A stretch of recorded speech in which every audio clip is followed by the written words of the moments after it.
근데 대치동에서는 1학년 때부터 막 영어 문법, 용어 넣어서 한다고 하는데 실제 분위기인가요? 실제 분위기죠. 자, 문장이란 무엇일까요? 문장은요, 완전한 내용을 나타내는 글의 단위래요. 이게 무슨 말일까요?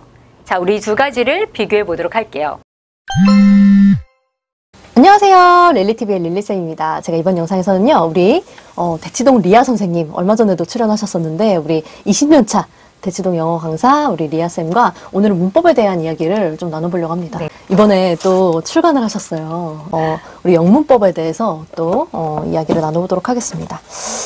대치동에 계시잖아요. 네. 대치동에서는 저학년 때부터 영어 문법을 시작한다.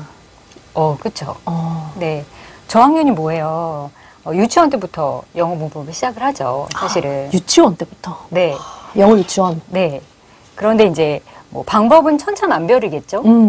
가장 이상적으로 영어 유치원 친구들한테 접근하는 경우도 있을 거고, 또 아이들한테 과하다 하는 식으로 접근하는 경우도 있을 거예요. 맞아요. 예, 그렇지만 어떻든 굉장히 어린 나이에 시작하는 것은 맞습니다. 아, 정말요? 네. 사실은 우리 학부모님들께서 영어 문법 시작 시기 되게 고민 많이 하시거든요. 네. 예, 사실 저는 물론 영어 문법이라는 게 다양한 방식 접근 말씀해 주셔서 한국식 영어 이제 용어가 나오는 그런 문법 같은 경우에는 저 같은 경우에는 이제 4학년 이상을 좀 권장을 드리고 있어요. 네. 아무리 빨라도 3학년? 근데 대치동에서는 1학년 때부터 막 영어 문법 용어 넣어서 한다고 하는데 실제 분위기인가요? 실제 분위기죠. 그런데 막 이렇게 일찍 영어 문법을 시작을 하면 학습식으로 접근을 해서 아이들이 질리지 않을까 이런 걱정들 막 하시잖아요. 그런데 사실은 그것은 좀 오해라고 저는 말씀드리고 싶어요. 네, 왜냐하면 영어 문법을 공부한다 했을 때 보통 떠올리시는 것들이 중고등학교 때 배웠던 영어 문법을 떠올리시는 것 같아요. 우리가 예전에 배웠던 네. 성문 영어 문법 그렇죠. 이런 느낌으로 뭐 관계사가 어쩌고 저쩌고 뭐 수동태가 어쩌고 저쩌고 뭐 이런 거 있잖아요. 그래서 영어 문법을 먼저 배우면 스피킹을 못할지도 몰라 이런 걱정도 하시는 것 같고 한데요. 사실은 영어 문법책 중에도 영어 회화를 잘할 수 있도록 돕는 문법책도 많아요. 편견이군요. 네, 그렇죠. 대표적인 게 Grammar in Use 같은 경우는 회화를 공부하기에 아주 좋은 문법책이잖아요. 맞아요. 그렇죠. 그래서 좀 오해시다. 이거 한 가지를 말씀드리고 싶고요. 또 한 가지 말씀드리고 싶은 것은 영어 문법이 영어랑 떨어져 있는 게 아니에요. 네.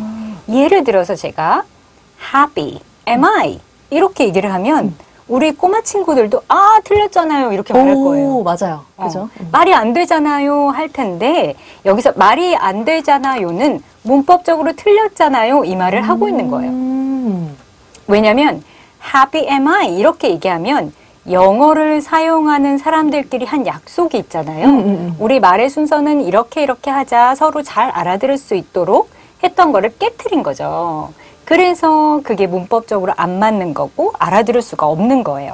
이 정도 우리 아이들 구분할 수 있잖아요. 그거는 왜 그러냐? 아이들이 은연중에 문법을 공부한 거라는 거죠. 네, 그래서 문법과 영어는 사실상 떨어져 있는 것은 아니다. 네, 그래서 접근의 방법에 따라서 괜찮다, 공부할 수 있다. 이렇게 말씀드리고 싶어요. 그렇구나. 그럼 접근 방법이 중요하다는 거죠? 그렇죠. 시기보다는? 그렇죠. 그렇군요. 사실 그런데 이제 저학년과 고학년이 영문법을 이제 처음 접할 때 상황이 다 다르잖아요. 가정마다. 그렇죠. 그래서 저학년이나 아까 뭐 영어 유치원 아이들도 말씀 주셨지만 빨리 시작하는 경우가 있고 맞아요. 또 조금 천천히 영어 책을 충분히 읽다가 고학년이 되어서 시작하는 경우가 이제 각각 달라요. 네. 그럴 때는 어떻게 무엇에 중점을 두고 좀 공부를 해야 될까요? 네. 저학년 같은 경우는요. 그래서 우리가 영어책 읽을 때 막 이런 거 시키는 거예요. 올바르게 쓰여진 문장을 자주 접하는 것, 그것이 1번이에요. 올바르게 쓰여진 영어 문장은 보통 어디에 있냐면 아이들 영어책에 있어요. 왜냐면 아이들 영어책은 검수를 엄청 많이 하고 그쵸. 쓰는 사람들도 신경을 엄청 써요. 이렇게 너무 틀리게 쓰지 않으려고. 그죠? 물론 이제 개구장이들이 쭝얼쭝얼하는 그런 대사들은 좀 깨진 것들도 나오지만 대부분은 문법에서 깨진 문장들이 등장하지 않거든요. 그래서 첫 번째는 올바른 문장을 자주 접할 수 있도록 해주는 것인데 그 중에 한 가지가 영어책 읽게 하는 거다. 네.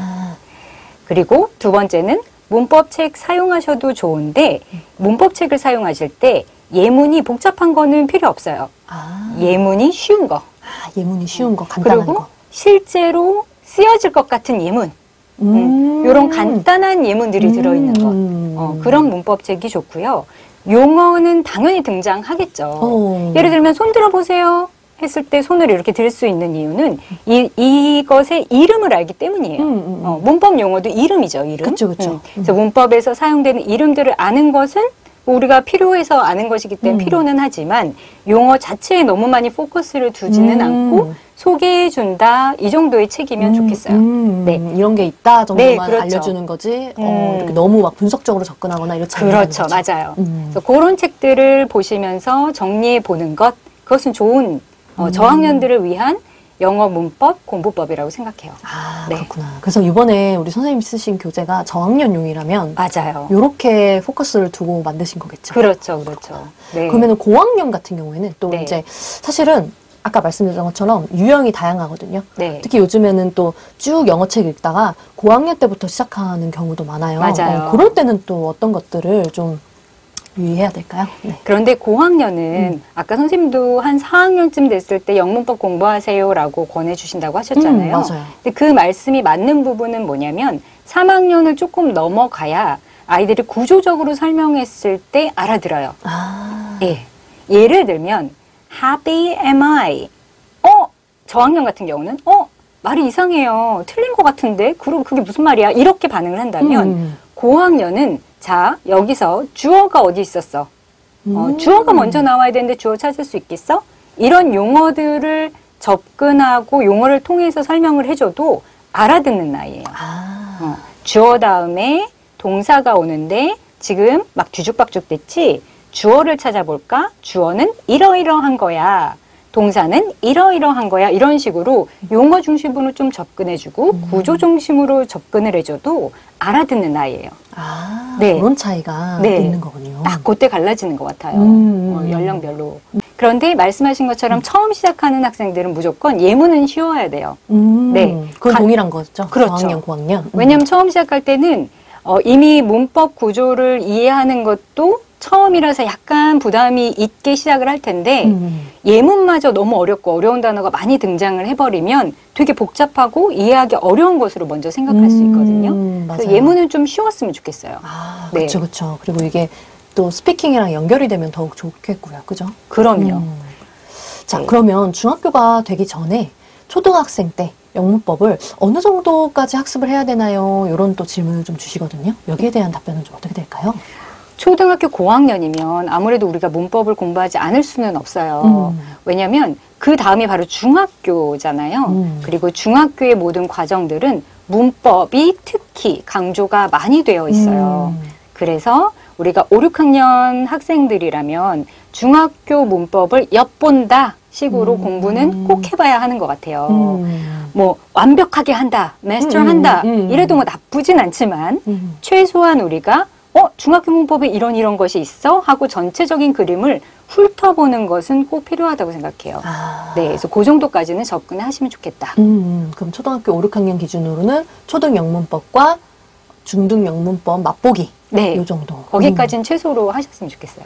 맞아, 현실적으로. 네, 그죠? 현실적으로. 현행하기가 맞아요. 조금 힘들어요. 자, 그러면 우리 마지막으로 우리 네. 이번에 우리 저학년을 위한 영어 문법 교재를 또 출간하셨는데 우리 한번 좀 살펴서 설명을 해주실 수 있을까요? 직접 저자분께서. 네, 네. 자, 이 교재는 어떻게 쓰여졌냐면요. 초등학교 저학년을 위한 문법책이고요. 읽기, 듣기, 쓰기, 말하기가 되는 문법책입니다. 자, 4대 영역이 다 연결이 되는 거군요. 맞아요. 네. 자, 특징으로 보면 영어 문법 용어도 함께 제가 꼭 실어달라고 부탁을 드려서 이렇게 한국말로 되어 있는 문법 용어 그리고 영어로 되어 있는 문법 용어도 여기 함께 이렇게 같이 되어 있는 거 좋다. 네. 원서를 볼 수도 있어요. 맞아요. 그죠? 정리되어 있습니다. 그리고 여기는 목차. 이게 정말 제가 좋다라고 느낀 게 네. 딱 제가 세어보니까 20개더라고요. 맞아요. 네. 현관으로 끝나는 거죠? 네. 후루룩 한번 보기에 아주 딱 좋은 양이죠. 맞아요. 이게 네. 짧게 여러 번 반복하는 게 중요하거든요. 문법은. 그럼요. 어차피 한 번 본다고 다 기억하는 건 아니니까. 그쵸, 그쵸. 네. 그래서 저희가 문장으로부터 시작을 합니다. 모든 문법은 문장하고 연결이 되어야 돼요. 따로따로 떨어지지 않고. 제일 중요한 부분, jump up. 네, 이 부분은 특별히 제가 부탁드려서 이렇게 들어갔는데요. 정답을 쓰고, 답을 맞추고, 그리고 나서 음원을 들으면서 따라 말하기. 여기서 네. 듣기, 읽기, 말하기, 쓰기가 다 되는 거거든요. 네, 여러 영역을 자꾸 이렇게 고루고루 한 번에 공부하는 게 연습이 되어야 우리가 문법이 따로따로 떨어져 있지 않고 모든 영역을 다 공부할 수 있어요. 맞아. 진짜 이게 사실 언어는 연결된 건데 우리가 맞아요. 너무 영역별로 구분해서 그렇죠. 이거를 시험적으로 접근을 하는데 네. 이렇게 유기적으로 연결하는 게 중요한 것 같고 네. 아이들이 이런 거 틀린 거 찾는 거 되게 좋아하거든요. 그렇죠. 맞아요. 이거 진짜 좋아해요. 그래서 이렇게 쭉 보시면 됩니다.